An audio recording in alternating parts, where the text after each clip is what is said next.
C'est une très vieille idée puisque le chronomètre Optimum, j'ai pensé déjà dans les années 80, puisque c'est ce que je voulais faire si je devais me faire une deuxième montre pour moi-même.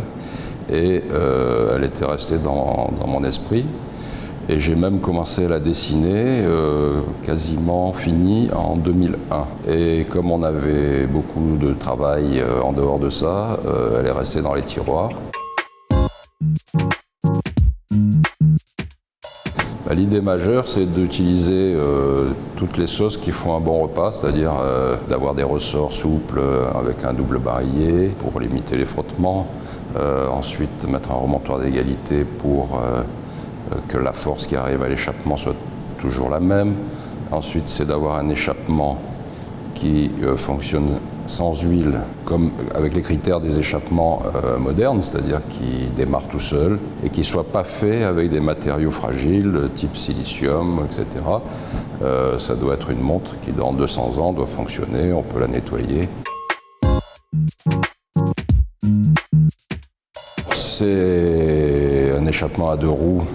Donc Breguet a fait cet échappement naturel lui aussi. Le problème de l'échappement de Breguet, c'est qu'il ne démarre pas tout seul. C'est un échappement où, à l'époque, le balancier avait besoin d'être lancé. En fait, c'est un mixte entre l'échappement à détente ou l'échappement naturel de Breguet et l'échappement à encre suisse. C'est-à-dire que dès qu'il y a de l'énergie qui est apportée au rouage, le balancier se met en mouvement automatiquement. C'est intéressant d'avoir cette seconde morte qui tourne derrière sur le côté pile, parce que côté face, on a l'aiguille de l'échappement donc qui va marcher à 6 Hz, et puis derrière, on a l'aiguille de seconde qui va battre à la seconde.